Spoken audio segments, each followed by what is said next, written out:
I play D&D, but like it's still like something that you really have to get used to and get comfortable with. And I will have to make an announcement. I've never played D&D in my life. Is that not acceptable for I don't know if it it is. I think we might lose some What about, right now. have you seen Stranger Things at least? Oh my God. Watching Yes, that show? Okay, yes, I have. ironically. You just finished. And my That's awesome. Hey. All right, we did it. Trip number 1 complete. That's all right. Look at this thing. All right, there's that. All right, there's that. There's this. There's that. We probably have 3 more trips. 2 across. What'd you think? That was super fun. And I'll ask Amanda and Ash this stuff too, but was last year the first one? The first Ren Faire? This year is the first one. Last year was kind of the fundraiser launch. Gotcha. Wasn't really the real deal. This year is what you think of as the first true one? Yeah. Gotcha. Yeah, the island has kind of like 2 personalities. There's the downstream end, and that area, believe it or not, is pretty tidal. Like the river goes up and down a bunch right there. And then up here, you know, you've entered the falls of the James. And here's where we've kind of carved out our little fun spot. Oh. Yeah, keep on. Well, yeah, you can put it all. Yeah, actually, the bar is probably the best place to put all this stuff if you want. Can y'all fight on an 8x8 Yeah, I'm foot? thinking maybe the platform? downstream end. Oh no, but down there would be awesome. That's super cool. That There's would also be more awesome. of that. That's super cool. There's also. Let me check the fire real quick.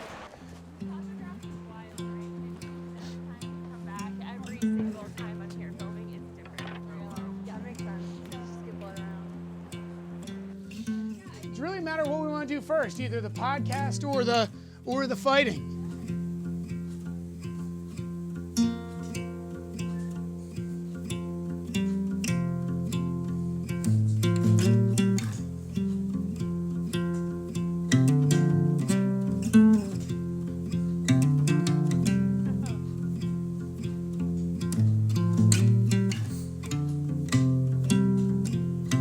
Oh, how long does this, how far back does this house date back, the structure? Oh, that's like What do you think? 1800s. Now, was this the same island Welcome to that Sharks had the sort of the Home of farmhouse? sturgeon and canoes. Oh, it is. Okay, was that the farmhouse? Or Yeah, that's the house. that was the farmhouse? Have you Okay. seen the pictures? I have seen the pictures. I just thought that the plot of land looked differently. I didn't remember it being So- so much rock. Yeah, so it is literally, they carved it out of that rock and anchored. You see these like metal, posts sticking out or beams sticking out. Those are, ways of anchoring the brick in the rock. And then the foundation keeps going that way. But you've seen the pictures. It was like a real 2-story house. Yeah, Like, it's yeah, the it was craziest.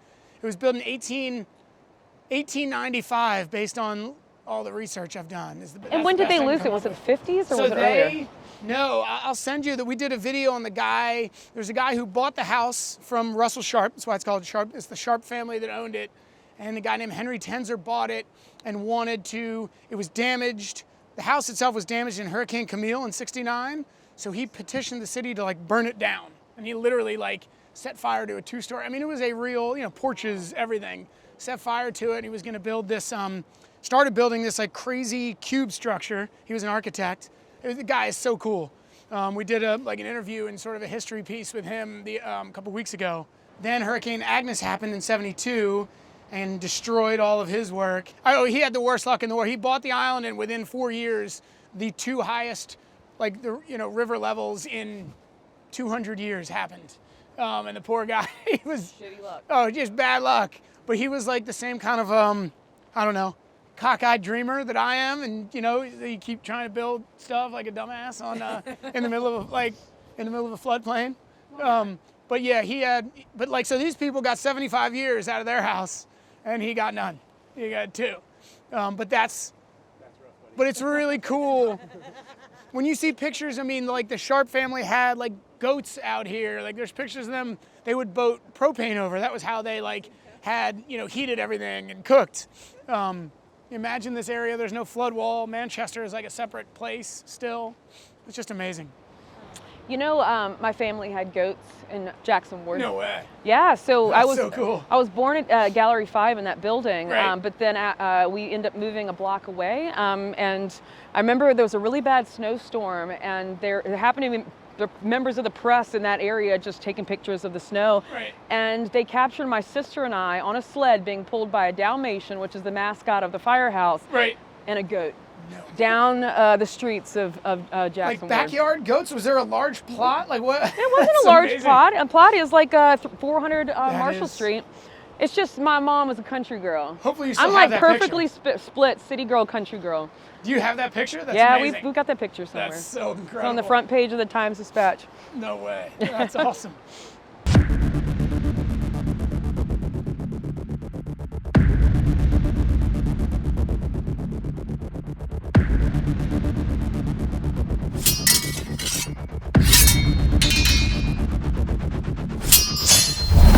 Richmond loves its festivals, but this spring we're going back, what, 500 years? Yeah, at least, yes. Troubadours, tankards, probably a few questionable accents, maybe. Amanda Robinson, Ash Moore are behind the first ever Richmond Renaissance Fair, which is that correct to call it first ever? I know you've had some sort of like Yeah, this will be the pre-events. official. This will be the first official Richmond. And this is in April April 18th and 19th at Dorey Park. at Dorey Park in Henrico County. And we're going to talk about how you convince modern Richmond to go back in time and have some fun the old-fashioned way. There you go. On the morning of April 18th, Richmond wakes up, and just for a moment, it's not 2025 anymore. What year is it? Well, we're kind of living a little bit in fantasy land. We're kind of seeing this as sort of a neo-Renaissance of sorts. However, like we are a nonprofit dedicated to bringing history to life and preserving historic trades. So we are really diving into the 13th through 17th century, but there are some sort of modern twist to our Ren Faire. Okay, 13th through 17th century. The official name is Richmond Ren Faire. Ren is short for Renaissance. How did we get here? Like I was saying, if you were to Google Richmond Renaissance Fair, you'd find the information about this April. But you guys have there have been previous iterations or previous sort of versions? We did a fundraising launch at Gallery 5 in March of 2025 this year. I thought that anything that is going to gain community support and be authentic in Richmond needs to start from the grassroots level. Right. And I didn't want to do anything out the gate. Honestly, we couldn't do anything out the gate. Right. I knew it would take at least a year of fundraising, of community building, of building collaboration with local partners.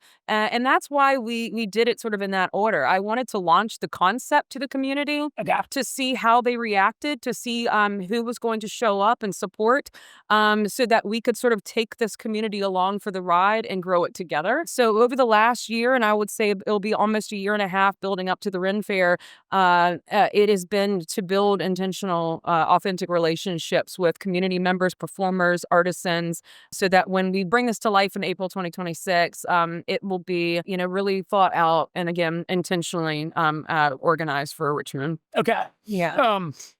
Ash, there are Ren Fairs all over the country, right? Mhm. You guys, I'm sure you've been to your share. For folks who've never been to one, like what actually happens when you walk through the gates? You're really brought into a new world, right? So it's very immersive. It's, this is an activity that people flock to because they're looking for an avenue for escapism, Okay. to reconnect with a version of themselves that is open to exploring that inner whimsy and the Right, inner right. child and just having a good time while also kind of embracing different practices, which is, what we're trying to bring to life. So, you go in and it's, like I said, it's a very immersive world. You can find people in costumes. There's large sets. There are, people who are doing demonstrations right before your very eyes, stilt walkers, people who are doing jousting, people who are heckling you because they're trying to get you to participate as well. Okay. So when you're there, it's like you really do get to just walk in the shoes of someone else for a day. And we're trying to encourage people to kind of reconnect with that version of themselves. So you, I'm assuming, well, you tell me, who do you want to come to this? It could be anyone, like someone who literally just sees an ad and is like, whoa, that sounds cool. Like they're not going to be dressed up.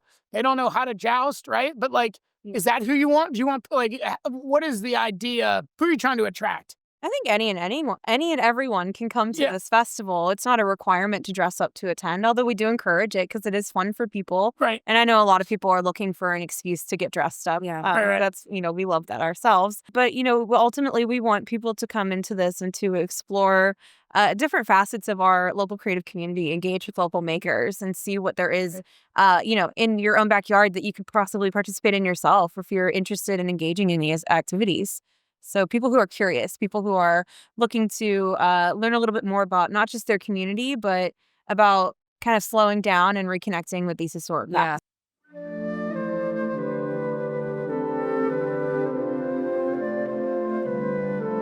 And you got to think like the support of Ren Fairs has grown exponentially over the past decade. I mean, Ren Fairs, there used to be several thousand in attendance. Now they're spreading across entire months over a 2-month period. Really? And they're sold out every weekend. I mean, and I think a lot of it's escapism. People want to sort of become something else. People want a chance to play and be silly, to sort of connect with their youth. To get away from the monotony of their day jobs. But also it's like, you go and you are immersed into a different time period where people are getting back to, traditional and more primitive art forms and creations. And I think people being able to work with their hands, to be able to experience things that were made, by real artisans and makers, not by machines, that weren't mass produced. And this is what's so great about the immersive elements of the Ren Fair is that you're not only like supporting local artisans who made things by hands, but you're able to witness how these things were produced. Yeah. And that's the biggest part of our Ren Fair is that we really want to bring people into that process, Right. to understand how things are made, who in our community is bringing these to life and who are dedicating their heart and souls to preserving these traditional techniques Give me and sort of exposing them to the larger community. Give me some specifics. Like what kind of artisans? What will people be making there? So we'll have blacksmiths. Okay. We're going to have people who are doing, calligraphy and illuminated manuscripts. We'll have herbalism, Okay. historic cooking practices represented. So I think, to this point, like there's always going to be people who are there who are enjoying history or they're history lovers or they're Right. lovers of fantasy. But I think ultimately, like we're living in a world where everything is becoming so automated and, Right. people are searching for spaces where they can kind of, turn and look in and reconnect with themselves and Right. with things that ties to our humanity. Paint the picture for me. Like what will people see, hear, smell Yeah. when they walk through the door? Your goal is to transport them, right? Yeah. So they're going to be these makers. What about other, like the sporting side of things? So we are activating 13 acres of Dorey Park. Wow. We're going to be bringing 4 stages to life in 2 of their large equestrian fields. One of those equestrian fields will be dedicated to the historic combat. We'll be representing so many local historic combat guilds, from the historic European martial arts to East Asian martial arts. We will also be bringing local reenactors. They'll be creating encampments and showcasing That is so some of the cool. traditional weapons making practices. We are also going to have various blacksmithing, all within that one sort of central area. Okay. Our other equestrian field, we're going to do real jousting. We've got horses, equestrian On sports, horseback. horseback jousting. We are And are all the people that like can do all this stuff in the Richmond area, or are they come most from of all them. over? So Primarily, this is their priority for the Ren Fair is that we are trying to focus on Richmond artists. So when I go to Maryland Ren Fair, when we go to Maryland Ren Fair, absolutely love Maryland Ren Fair. But one thing about so many of these Ren Fairs is that you don't really learn much about the local makers of the Maryland community, and you don't learn about Maryland history. So what I would really like to see and what our priority is highlighting Richmond artists, but also sort of telling the history of the land that this event will take place on, the history of the indigenous populations, and what would have existed in Virginia and Henrico County and Richmond at that time period. The goal is for it to not be, it's not whether it's Maryland or some of the Ren Fairs, they could, the way they're done, they could be plopped down anywhere. The goal is for this to not be like that. This is very much about Richmond. This is very, very Richmond specific. I think another, consistent facet of many Ren Fairs is that their narrative and their storyline is very rooted and anchored by stories of nobility, bringing noble figures to life and representing kings and queens. Right. And it is very much within our scope of interest to not do that. Okay. So we are not going to really have any royal representation, not in the traditional sense, at least. Who's doing the jousting? Wasn't that like nobles and? We're working on that. Working on that. Yeah. Okay. But yeah, so we're focusing our storyline on these guilds, on these makers, and what they're adding to. Because I mean, when you think about the Renaissance period, you might think back to those historical notes, but like you're thinking about the art, you're thinking about the cultural elements that made that such a prominent era of a reformation of thought and practice. Right. So focusing on how we can kind of like lean into that. While also like driving this storyline and connecting it to our local communities. So it's going to be a little different than what people might expect or what they are used to. Like if you've been to other Ren fairs, it's going to feel different. Yeah, it will feel a little different. A little different, a little saying, you know, What are you we'll have some gonna do? Richmondism thrown in And there. some of those things, we are working with a large group of people to develop a narrative that is specific to this event. We're working with Coalition Theater, who's going to bring together our character actors and do improv, bringing these storylines to life. We're also intentionally developing 13 guilds that will be highlighting whether they are historic trades or existing communities that have been a pivotal part of Richmond's creative making and creative community over the past 20 years.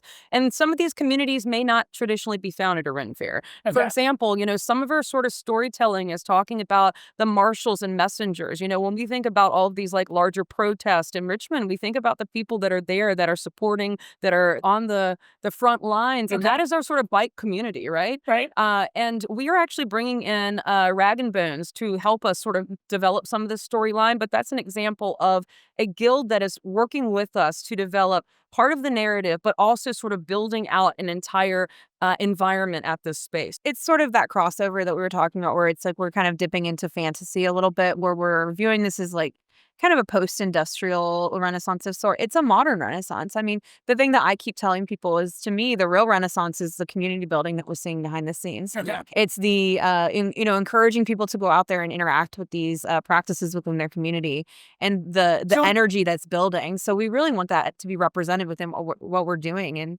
so it isn't necessarily all going to feel like 1575 Renaissance. Like you're sort of reimagining that term. It sounds like in parts of it's a neo part of the storytelling. Yeah, it's a neo Renaissance. What about sanitation? Is that going to be Renaissance era? No. I mean, can we have buckets? We throw. Oh, I'd love that. Wouldn't that be amazing? We actually had somebody approach us about wanting to do what was it? The history of shit. Oh, I love it. I mean, it feels very Renaissance, right? Like you can't Shit in the medieval era. Where are you going to put the porta potties? Then you put it out of sight, right?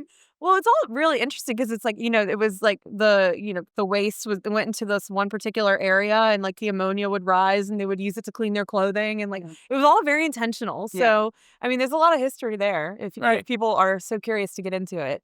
But we're still going to be grounded in the Renaissance era. I mean, there's so many people that support the Ren Fair that are in fantasy land, whether they're fairies or ogres or trolls. I mean, there's just so many people that come and rangers. And they have their own character. It's not just the character that they're going to develop for the Ren Fair, but many of these people are in character for Ren Fairs all across the region.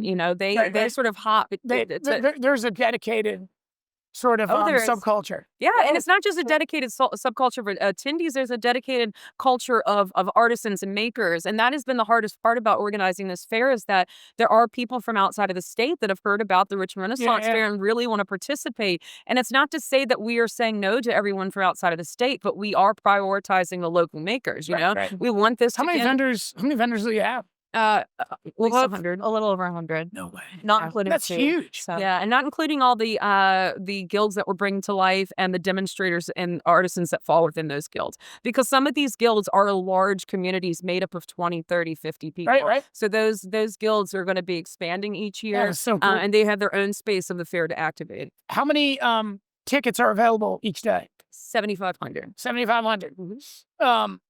I would say don't sleep on the history of shit. Maybe see if it's, I kind of want this. Yeah. Maybe a year too. I know that people would love that. What is sort of from the business side? What's the scariest? sort of aspect to putting on. Oh, insurance, of Yes. course. I Is mean, insurance insurance, definitely. I mean, we have something you didn't have to worry combat. about in the Renaissance? Yeah, right? we have combat. We have archery demonstrations that we'll be bringing to life, hands-on archery experiences. Just thinking about that number of food vendors, safety. I mean, we're spending quite a bit on police presence, security, EMT. So that's always fun. We both come from an event planning background. We both come from, a nonprofit community organizing background. Right. But doing something at this scale is new for both of us. And, we have a good concept of what this is all going to take to put on. But every day we're learning so much more. And yeah, I think after we get through the first year, it'll be a little bit easier going into it again and like having those I'm sure. expectations laid out. But Yeah, but having Warriors in Bloom under our belt has definitely helped. I mean, that That was that collaboration. Agecroft event? That was at Right. Agecroft, and we're looking forward to doing Warriors in Bloom 2 in August 2026. Nice. But yeah, that gave us an opportunity to work with this ticketing platform. We're using like Eventney, which is the same platform that GalaxyCon uses. Oh, right, So that's it helps keep us organized and communicate with hundreds of vendors and audience members, and ensure that our site plan is sort of accessible to everyone involved. But yeah, there's just a lot of kinks we were able to work out as far as like an administrative standpoint through that event. Even then, that event went so well. And I'm just trying to very be really fortunate. open to feedback and, like getting feedback from our vendors, from our participants, from attendees, so we can apply that to this larger What initiative. does success look like? At the end of the day, you wake up April 20th, how will you I think there's a couple of things. I think decide? ultimately we're viewing this as an awareness tool. I mean, obviously it's a lot of fun and it's bringing people a lot of joy and it's community building for people, but it's also raising awareness for all of these makers and educators in our area. And we want to see those people and the work that they're doing have an increase in, interest from the community. And then ultimately for us too, like we want it to be, we want it to be a driver for the rest of our programming. Yeah. We want it to build awareness for our organization as well. So Virago we Alley. do- Yeah, Yeah. Virago Alley. So Right. once we start amping up our education programming in the new year, like we want to, have that base of participants like ready to kind of come out. Yeah, and that was one of the reasons that we did this. We put the cart before the horse, and we did the Ren Fair before we really sort of expanded Virago Alley, is because we knew we needed to sort of raise the funds in order to see this vision come to life. Okay. Our long-term goal is to build a facility that's dedicated to the historic artisans and tradesmen, that will be workshop and studio space for people to come and learn and to make, as well as having a dedicated indoor archery range and combat facility. The revenue from this event will provide for our programming throughout the year. It is going to be our largest revenue driver for the year. And How big can it I get? think The Ren Fair? Yeah. Oh, our hope is to have a permanent location. down the road. Yeah. What about attendees? We can only we're capped in the location that we're in now. So as long as we're at a two-day window, that's what we've got. But At Dorey Park. yeah, I mean, right. if we expanded to separate, weekends, which I think from a logistics standpoint could be tricky, just because you come in, we set up, we have to leave by the, the Yeah, that's following a week. lot. So I think for now, that's what we're working with. But obviously, like Amanda said, we're trying to work towards a more permanent location where we can like build up throughout the year and host our programming there and, get people on site and engage with different things. So Yeah, Henrico County has been wonderful.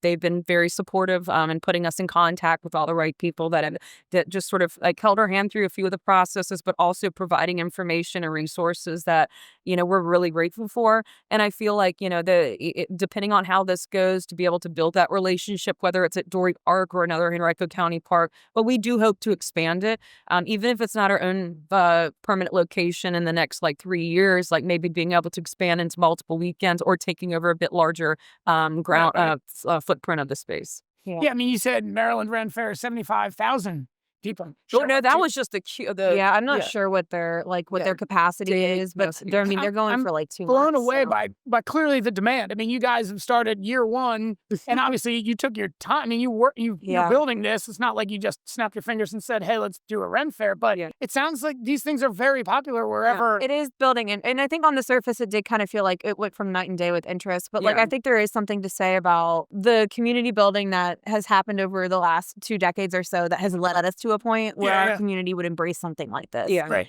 So many of the groups that are being featured in this event are responsible for cultivating this creative community of weirdos and nerds and DIY creators that are supporting this initiative. So I think through that grit and that that sense of community that Richmond is so special for, and that is, so unique to this area, at least in my experience. Like that is why something like this has been so, welcomed and embraced. Yeah. But to me, it's about building a community of people that are going to be, dedicated and supportive of attending, but helping to build this, but also who are truly inspired by these historic trades. Right. And It's a fun I've niche. always felt like it's kind of meant for me. Like this world, this sort of Rennie, Carney world, it just kind of feels fitting. Yeah. I feel like your people. Feels like feels your, like my your people. world. Yeah.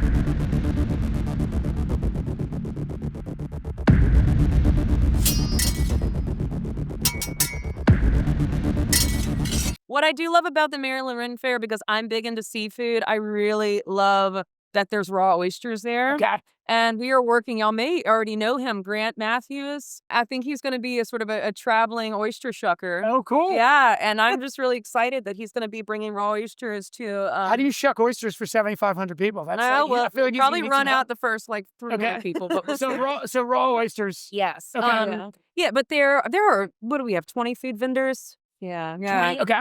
It won't be necessarily like traditional Ren fair per se. Not all Okay. of it, yeah. It'll be like a range of cultural representation within, the food Yeah, space. that's something we didn't mention before, is that our approach to this Ren Fair, that is one thing that's sort of one of the more pivotal things that stands us apart from the other Ren Fairs, is that we are sort of taking a multicultural approach to this. Because when you think about the Renaissance history, you're thinking about Eurocentric history, and what we're trying to do is sort of capture everything that sort of happened during that time period, Right. from all cultures. You think of mentioned this like as a Asian combat. Yes, methods think of this and- as a Silk Road experience. I mean, I'm married to a Persian individual who Right. absolutely loves Persian history, and so many of the sword and combat techniques we teach are not just Eurocentric, but they're Persian techniques. We collaborate with so many sort of East Asian communities in our combat world, Okay. and to think about highlighting these techniques and trades and traditions from all of the cultures from that time period, I think is not only like more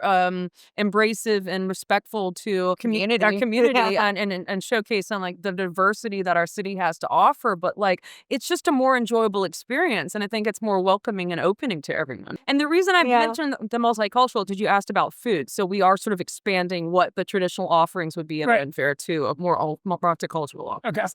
Okay. If one one Richmond historical figure showed up in costume, who would you want it to be? Richmond historical fate. I want the Richmond vampire. Yes, we've been talking about that quite a bit. Okay.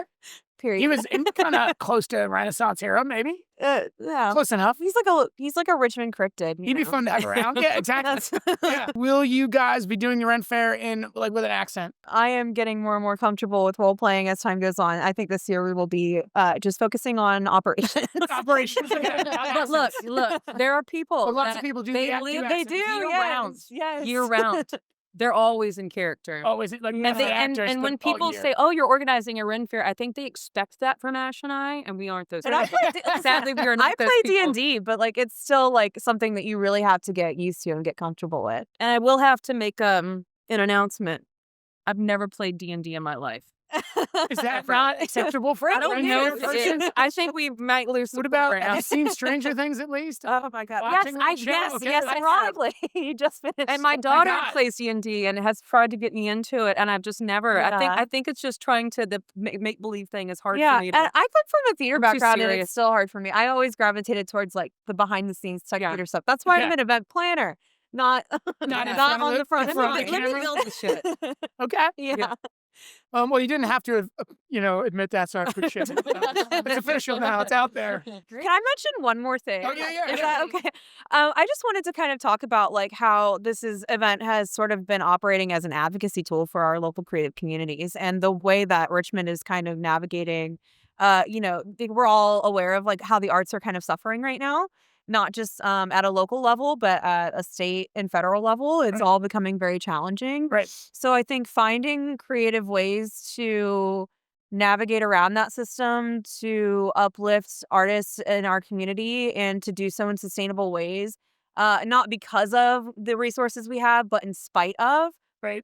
is something that we're really trying to bring to the table right now, and finding alternative ways to support those individuals, while also, I think everybody would tell you like right now, like You're like, oh, you're starting a new nonprofit in 2025. Are you crazy? But, sometimes you have to just listen to the needs of your community. And I think right now is more important than ever to support artists and people who are out there making this city livable Right. and enjoyable. And, the reason why people want to be in Richmond in the first place. So Right. we're really hoping that this can be a platform for that and to kind of nurture that thriving ecosystem so that it can thrive even more. Yeah. Gotcha. And I think that's why we make such a dynamic duo is because, we both are very compassionate and care strongly for the local art scene and the fact that we both have nonprofit backgrounds. The way that we're approaching building this Ren Faire, is something that we, again, we hope to truly reflect all of the makers in the city and that we're going to be uplifting along the way. This isn't something we're trying to do to make a buck. This is something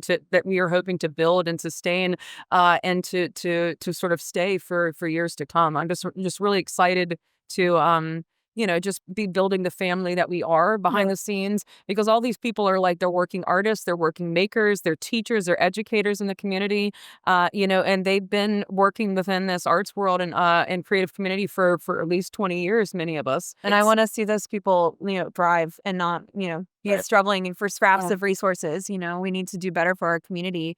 And I know that Richmond does show up. That is something that is so special about this city is that we show up for each other.